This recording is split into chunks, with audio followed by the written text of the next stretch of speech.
Wake up, buy here, pay here people. It's a beautiful day. Go grab yourself another cup of joe and say hello to Jim and Michelle Rhoads on the Buy Here, Pay Here Morning Show. Take it away, you two.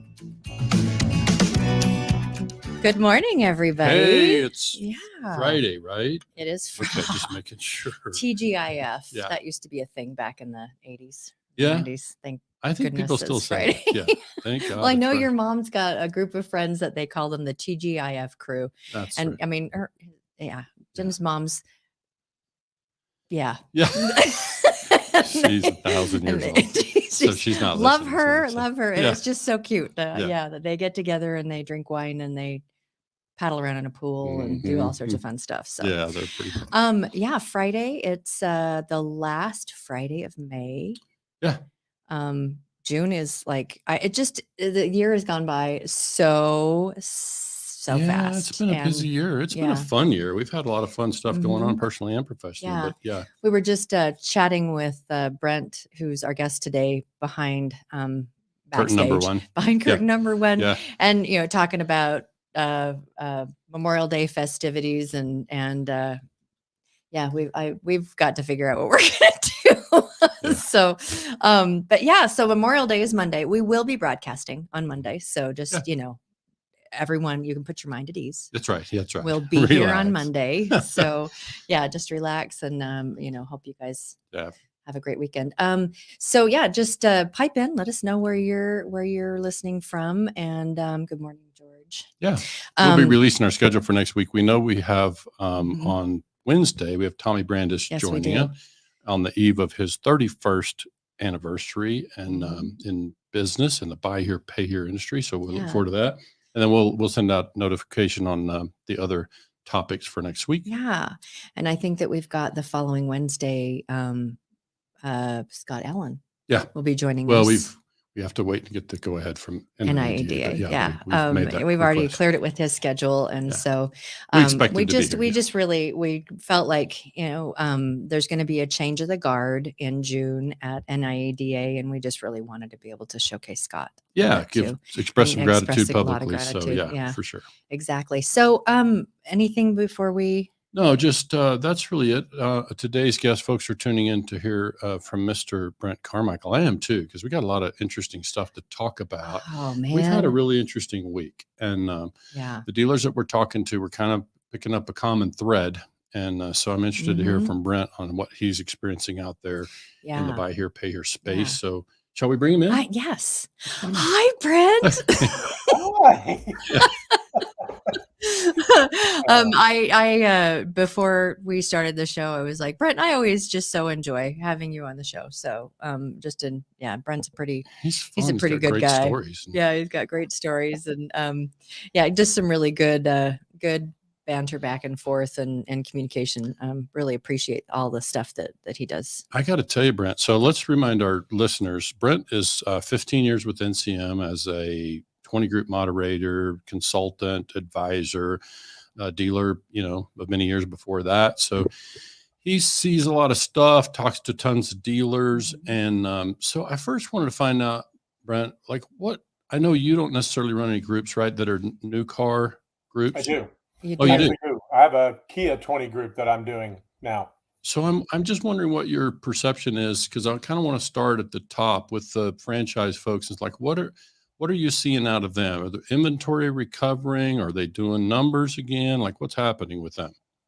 Well, first and foremost, guys, greatly appreciate the opportunity. I like hanging out with you guys much more than you like hanging out with me. I promise you. So, really enjoyed hanging out with you guys this morning.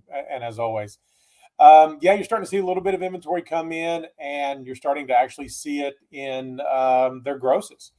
They're not as gross as they used to be gross. Yeah. They're still pretty gross, don't get me wrong. Yeah. But we're starting to see that. I was just doing I do meet with my Kia group here in a couple of weeks, as a matter of fact. So I was doing some composite review, some number review over the last couple of days, and pretty significant drop in new car gross, at least for our Kia dealers, over just from this time last year. So again, still in good shape, don't get me wrong. but not where they were before. And again, starting to see a little bit more inventory hit their locations in the recent past. So I think you're starting to see a little bit of that come in. Again, not going to be 2018, 2019. I don't know that we're ever going to get back to the 17 million in SARs where we were. I think 15 is probably going to be that target number. So still a little bit back, but still kind of going the right direction. Wish it would go quicker for all of us to buy here, pay here. Because the quicker they can get refleeted and rental can get refleeted, then we can get refleeted at some point. So I wish it was a little bit quicker, but we are starting to see a little bit of it. I think it'll be interesting to see if franchise dealers adopt buy here, pay here in this changing environment, or lease here, pay here. Like, see how many of those franchise people choose to add that scenario. Used car inventory is still tough, so it's a kind of a scratch and claw kind of thing still on the inventory side. Are you seeing any improvement on that from your perspective? It's kind of interesting you mentioned that, because I just did I do a webinar. It used to be a class that I did called Understanding the Buy Here, Pay Here Model. And it was pretty much geared toward new car getting into the business, or anybody really getting into the business. But a majority of the time it was a franchise dealer wanting to take on Buy Here, Pay Here. Mm-hmm. Hadn't done one in quite a while. In fact, I hadn't done one this calendar year until yesterday. So maybe starting to do that. And I actually do a couple of Harley Davidson 20 groups as well. And they're actually, I kind of joked, I just met with one, my all Canadian group, and some of the guys there are starting to look at leasing their own new Harleys as opposed to going through Harley Davidson Financial. And one of the guys in there already has his own leasing company. I'm like, great, I've got a Buy Here, Pay Here Harley group here. Nice. That's pretty much what it was. And when I said that, they looked at me like I had three heads, but I'm going, I mean, guys, that's what it is. I mean, it's your own, you're collecting your own debt, but they're looking at leasing, not financing, because they're starting to struggle a little bit with, 84-month, 96-month terms on Harleys, and interest rates, even for that non-prime to prime paper is, they've had some deals that they're losing because of rate, right? Which they've never had to worry about before. So it's how do you permeate all the industries that I work with, actually, pretty much. How do you pay for the Harleys that you have? Like, how many do you have? I don't have any.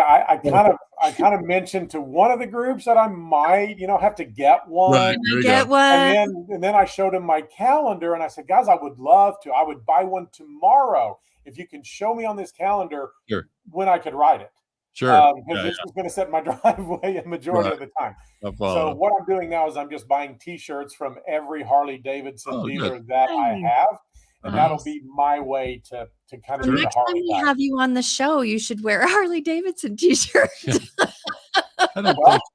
I'm waiting to get them in. So gotcha. I'm kind of going through their websites looking for the discount stuff. The ones that are cool enough too for Brent.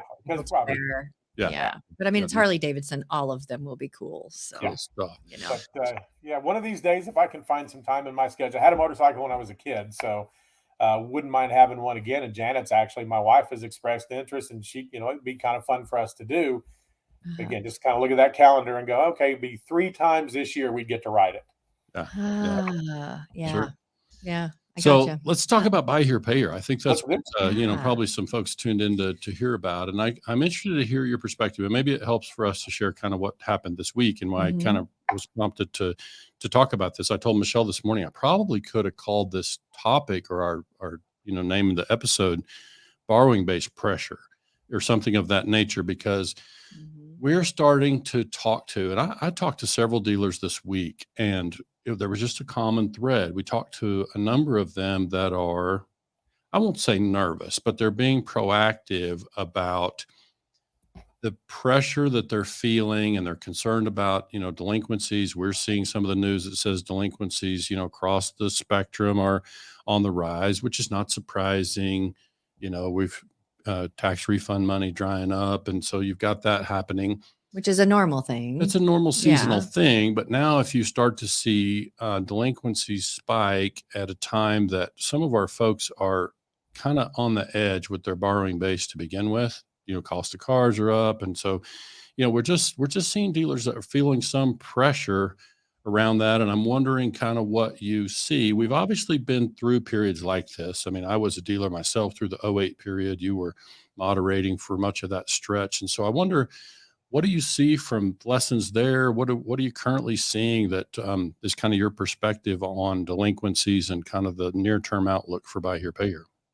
Well, and like I said, this couldn't have come at a better time. Again, just yesterday, a client I work with on a quarterly basis where we're kind of going over budget and how things are going. One of the things they brought up is, this time last year it was 5.5% we were paying on our line of credit. Now this year it's 8%, and something that we'd really never had that conversation before. But for them, it's a 6-figure a year difference, right? Mm-hmm. Just in that 3%. And, we're kind of looking at that going, yeah, our model didn't take that into account from an expense standpoint. And so we kind of started drilling down and putting the numbers in. And it was, I wouldn't say concern necessarily. I wouldn't say yellow flag, maybe kind of that orangish. But yeah, it was something that we hadn't really kind of talked about or thought about at that point. Mm-hmm. The last time I met with my groups was January. There wasn't a lot of talk about it then. Fortunate that a majority of our dealers were already kind of looking at a deleverage program back in the 17, 18, 19. Mm-hmm. And so, a lot of the dealers that we work with aren't bumping their heads against that ceiling just yet. But I do know a couple, that are basically right there. That 1 or 2% play is all they've got. And what concerns me is there's some of these dealers that will start playing that line of credit game. And that's what scares me. It's, sure. I need my amount finance to go up so my advance rate helps fund. Mm-hmm. And I know dealers, a lot of dealers have been in that position in the past. And once you get on that hamster wheel, Jim, you can't get off. Yeah. And the drastic increase in these rates just over the last year and a half, there's some of those dealers I'm just afraid are going to start getting on that wheel again. So yeah, I think it's a real concern. And again, hadn't really thought too much about it because the dealers I work with aren't that leveraged. Yeah. But even the one I talked with yesterday is not that leveraged, but it's still 120, 150 grand a year. Yeah. Yeah. Additional interest expense. Sure. Just based on going from 5% to 8%. And again, that's a pretty good chunk out of cash flow. Mm-hmm. Yeah. It's a cost of the dealer's money for sure. I think so. And maybe, we're not into fear mongering over here. Like we're not out here trying to make anybody nervous. In fact, I'd say the opposite is true. We know it's possible to be proactive, take some steps, and, and so that's kind of what we're having some conversations around that now. We're talking to some dealers who's just like, I don't have a good enough grip on my numbers and we're struggling with cash. Right. So they're just that's part of just being buried in their business and not having time to really step back and look at their actual performance. So, there's some of that, but I would just say that we're maybe heightened awareness is a better way to say it. Like we're just seeing people who are just aware of their borrowing base pressure. And so they're just, taking steps to try to figure out, what are the numbers? Where am I at exactly? What steps can I take? It seems to be though, like the spectrum of, we see people that are newer and we see people that have been in for a long time and that, that don't have an awful lot of debt or whatever. And it's just it's just a pretty big conversation of about what's happening right now. So it's going to keep some from even borrowing money though, Michelle. That's a great point. They're looking at this going, if I ever did want to grow, now's really not the right time because the cost of funds now for me to borrow, if I don't currently have the cash flow internal or don't have it in the bank myself to kind of self-fund, and I've got to go out and I know all the lenders out there are ready to loan money for sure. They just look at that and go, man, now that's another $5,000 a month or $6,000, whatever that number would be, an interest expense that I don't currently have. Yeah. And that's, if you think about the average cash and deal being somewhere in the $6,000 to $7,000 range, that's a car a month I can't sell or because of my expense kind of thing. So yeah, I think, it's affecting both sides. Those that do have lines of credit now are now like, this is becoming something that we've really got to be planning and budgeting for. And those that thought maybe now would be a time to start growing and borrowing money because it is available, look at it and go, man, can I just really afford it? So I think it's kind of hitting both sides of it. Definitely. Yeah. I mean, we've also talked to we're currently working with 2 or 3. So the next time you and I talk, I'll be able to kind of tell you what the appetite has been. We've got some dealers that are debt free that are looking to grow. Mm-hmm. And so they're out there shopping for financing. They haven't, they see an opportunity in buy here, pay here and growing that portfolio. Mm-hmm. And we see an opportunity in buy here, pay here as well in the coming years. So it's like, we're seeing these folks want to grow. So I'll be able to tell you in a month or so what the appetite is for new lines of credit for, younger dealers. Cause we've got a few that we're working with now. But I think when I look at the thing too, I'm wondering what you see in the segment above buy here, pay here. Like if you're starting to see delinquencies, cause we're seeing some of the news articles suggesting delinquencies are on the rise nationally. And so if those folks in the C paper segment, we'll call them, if they start to falter and start to see delinquencies, repos spike, we're seeing delinquency spikes in buy here, pay here. If we see a repo spike, inventory supply is going to change. So now you've had dealers that were paying a high price for cars not long ago. Now they're potentially going to be recovering repos at a time when prices are softer. And that's not a very good formula. So I think we're just really kind of want to talk about and advocate for proactivity and dialogue with your lender. And let's talk through this stuff and let's start to, be proactive and let's don't just wait to see how the customers perform next month. Let's take some steps to deleverage would be good. That's easy to say and hard to do at today's car costs, right? It is. And that's the thing. I have a lot of dealers now that, hey, how can we work out a plan so I can start paying back X? Sure. And it always comes down to basically the same 2 things. The only way you can hoard cash, so to speak, would be sell fewer cars or sell cheaper ones. Yeah. The cheaper ones right now is the problem.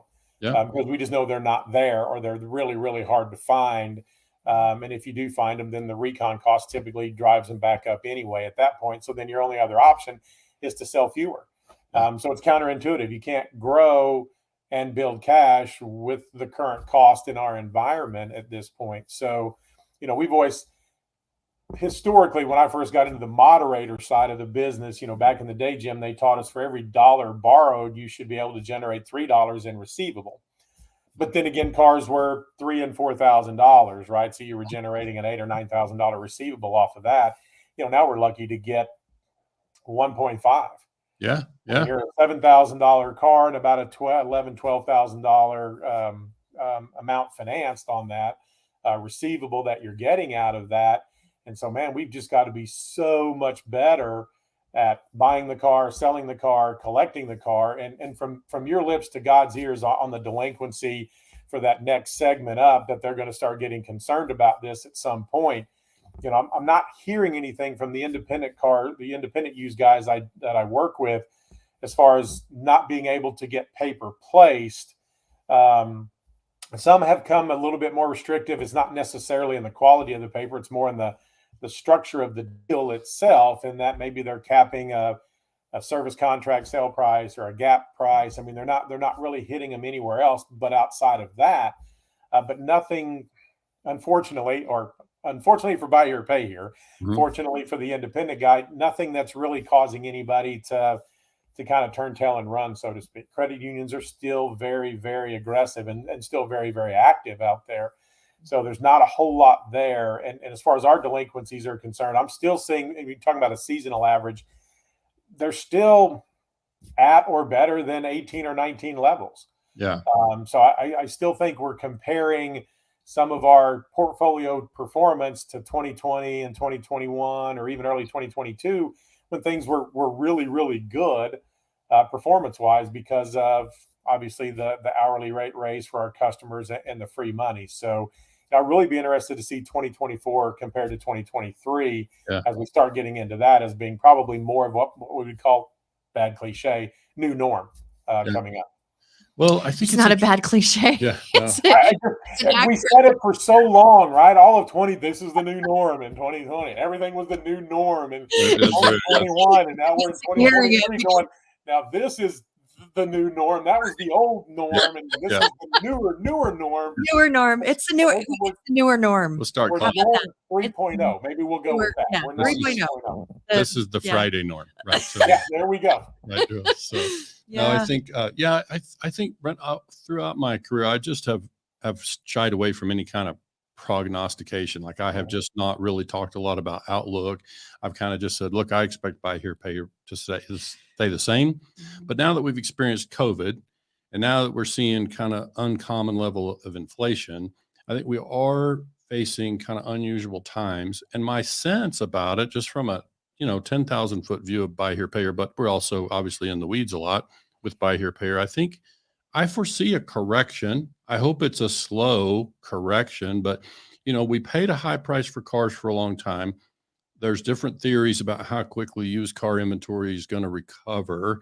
So, we don't know, but probably it's not a quick thing. But either way, it's just, I anticipate a correction of some sort in our segment. And I just think it's important for dealers to, if my perspective is right, then we would just want to be proactive about, strategizing to make sure that we're prepared for that shift, because that's what I think is going to be. They're going to be my concern is that they're going to be dealers that are on the bubble with their borrowing base. You're going to have contracts become ineligible, and that's not a very good scenario. So we would just like to see dealers be able to be proactive in their strategy and find a way to navigate that, because we know, I'd also say from my perspective, it looks like there's going to be a tremendous amount of opportunity for buy here, pay here folks and Harley Davidson folks and, folks to do financing, especially in a subprime or non-prime sector. So we just want to see dealers be positioned to enjoy that. And I think leverage is obviously, part of it. If we can keep our leverage in check, then that gives us a better chance to weather the storm. And we all thought about leverage as it's a good idea to keep, a healthy leverage ratio. And then when car costs jumped, and obviously people were finding themselves in a different place. But it's just going to be interesting to me to watch how the lenders kind of, adopt to this. I think when you've got a hard and fast, 30-day delinquency, your contract becomes ineligible. I just think you're going to have, it looks like you might have a fair amount of that, in the coming months here. So it'll be interesting. So when you say correction, you're not implying that it would be back to X, but it would like a leveling out? No, what I really think, and I'm just speaking from my perspective over here, like what it looks like to me is, we know that thing about the sudden jump in used car cost. Pick any Toyota that's 10 years old and 120,000 miles. That car, as we know, the consumer is still the same, down payment's still the same. Our cost in the car jumped up dramatically. Pricing, a lot of dealers tried to move their price and keep their margin, and so prices went way up. Well, that car is still only going to perform as long as it's going to perform, and probably can be true of the customer too, right? Okay. So it's like there's some sort of correction is bound to come from that when the thing kind of settles. And I'm not saying it's bad news. I'm just saying it's kind of, to me, the way it looks is like it's probably coming. And let's just kind of be prepared for it and make sure that we're in a position to enjoy the opportunity, because when car costs come down, we can acquire and we can enjoy those folks that are falling out of the C-paper segment and coming to do business with us and buy here, pay here. We'd like to be able to take advantage of that opportunity and be able to provide that solution for consumers, right? So, gentlemen, both of you, a lot of dealers are going to be listening. There will be a fair amount of them that this resonates with me. I get this. So what can we say that offers some good advice and some hope and a little bit of direction about where to go? I'll go first, Brent. Know your numbers. Know your numbers. Know your numbers. Yeah. You can't first off attempt to correct something you don't know. Completely agree. Yeah. But Jim's right. That's the thing. The dealers that are more truly in tune with what's going on in their business are the ones that can weather, well, pretty much any storm, not just this one at that point. And I think we've seen that, more of that over the last 2 or 3 years than we saw before, because when times are easy, we don't need to really worry about stuff, right? We just show up, we sell cars, money just falls from the sky, right? Everybody just pays on time. And this is the first time, well, I can tell you since I've been in buy here, pay here, even deep subprime, that we had any kind of an event, call it whatever you want, that had this drastic of an impact, not just on our industry, obviously, but the world in general. but specifically in our industry. I mean, we've just never seen anything this hard, so to speak, this quick. And I referred to it when we were talking. I was at Buy Here, Pay Here United talking with the dealer. I said, I got in Buy Here, Pay Here business. Our cars were $2,000, $2,500, or whatever that number was. And in 2019, the average ACV for our dealers per car sold was $6,000. So yeah, it went up 300%, but it took it from 96 to 2019. It took 23 years to go up 3 times. Mm-hmm. It took literally about a 4-month period for it to go up 40%. Yeah.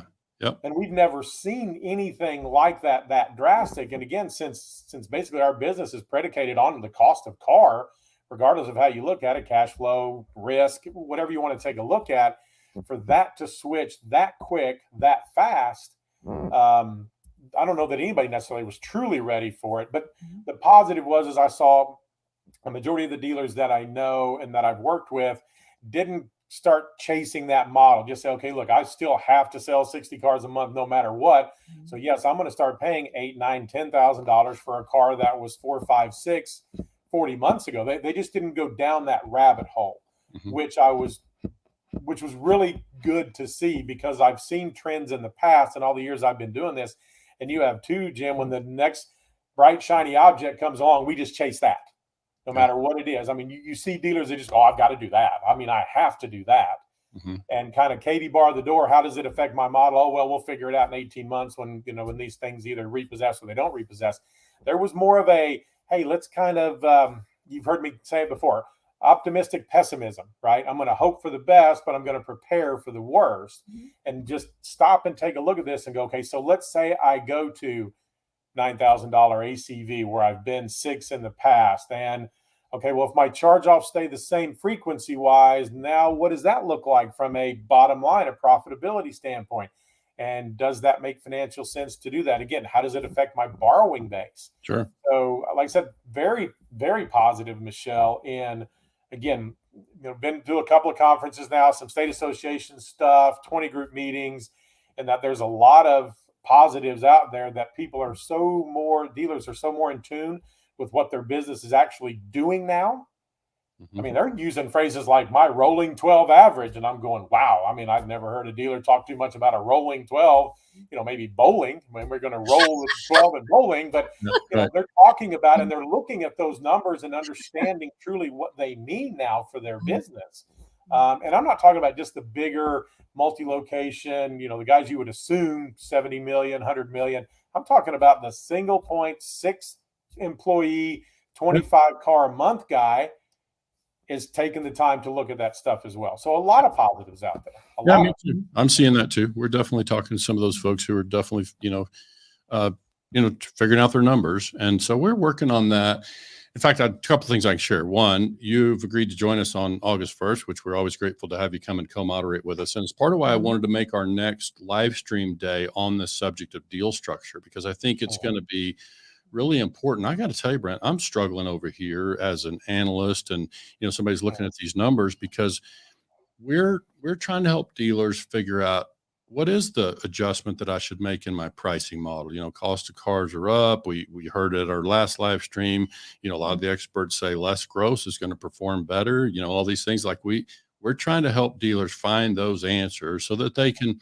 And it's been a thing for me a long time. Like, I just can't believe that you and I have been in this business as long as we have. Here we are, 2023, and I should be able to give a dealer an answer in terms of when they ask me, what is the optimum deal structure? What's going to perform the best against my risk?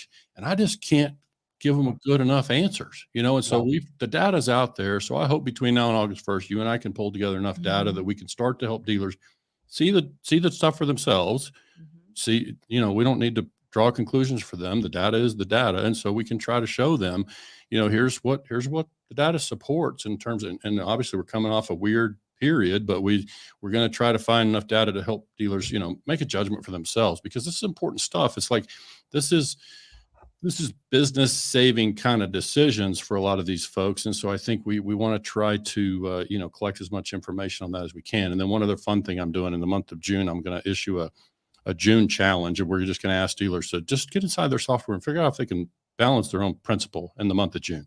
What's the starting balance? What's it? You wrestle with that. Good luck with that. Yeah, I know. I'm not going to mention any names, but there's some softwares out there that doesn't even work either. You can get some numbers depending on what report you pull. So that's why we're trying to bring it out there, because we're fighting that. We're trying to help dealers get their performance reports straightened out. And so it's like, when you are talking about knowing your numbers, that's a pretty important one. Mm-hmm. We just get close, Michelle. I mean, if it's within, 0.5 here or there, I mean, does it really matter if it's 11 million or 10 million at that point? Right? Wow. I mean, it's close. I mean, that's only off by 10%. I mean, that's an A, right? That's 90%. I get an A on that one. So. Yeah. So and I won't name the name software either, but we just had a meeting with a client this week where we were way off on their numbers. Like we ran the sales report. We ran very report, a large number, 6-digit number. Yeah. It's like, I've seen them. We find that. And of course we got on the thing with the software people and they showed us how to do it. We now have it, but it's like, it wasn't just us, the dealer. They've been in business for no idea. 2 decades and they couldn't make it either. That's why we invited the software people to help us figure it out. And, it ultimately got there, but it's like, we just have to know where to find the stuff and make sure we're on top of the numbers and know kind of how we're performing. And we want to make sure dealers always just aren't carrying a lot of dead wood in their portfolio. If it's not performing, let's deal with it and make sure we know what we got. We're working with a clean operation, right? So all good stuff. I think we probably could stay here and talk about the thing all day, but we try to keep it down around 30 minutes because there's so many dealers. The attention span. Sorry. There's so many dealers are just waiting. What'd you say? Oh, squirrel. Right. Right. So just kind of in closing too, like we have this event coming up in August, which is, it's going to be a lot of really good information for deal structure. And then just a teaser, we have a very special event that's happening in September. And it's something that we're only inviting a very small handful of dealers to attend. We only have 4 seats. We have 4 seats. And Brent will be one of the people that the experts that will be there for this event. So small teaser. What the heck could that be? Yeah, we're excited about that. We haven't talked about it a lot because we just don't have very many spots. And so we're extending it to our own clients first. This will actually be a live in-person a few days. A retreat style that we'll be spending some quality time with the likes of Brent Carmichael, and we have a couple of other people that Mark Burkholder will be there as well, and some others that I just need to verify that it's like, okay, can we start using your name? And so it'll be pretty cool. It's going to be a kind of a rich opportunity. I'm looking forward to that. We'll have a chance to really kind of get in deep in strategy with some folks. And so this is exciting. It'll be good. I got to ask you before we wrap up, where are you at with available seats in your 20 groups? You got any spots in Buy Here, Pay Here or any other groups? We do actually. Got a couple of them that have opened up in what we would consider one of our smaller volume groups, which are typically dealers under 10 million in portfolio. Okay. And actually have both of our larger volume, which start at 10 and go up from there. I think we've got a total of 3 or 4 spots that have now come open that those groups in the past have kind of said, no, we're full, but are actually looking to add a couple of more. So, we've got about a half dozen spots right now. Meetings are getting ready to run in June, but they hit again in October, doing all the agendas for those right now. And again, some of the things that we've talked about this morning are on those agendas already.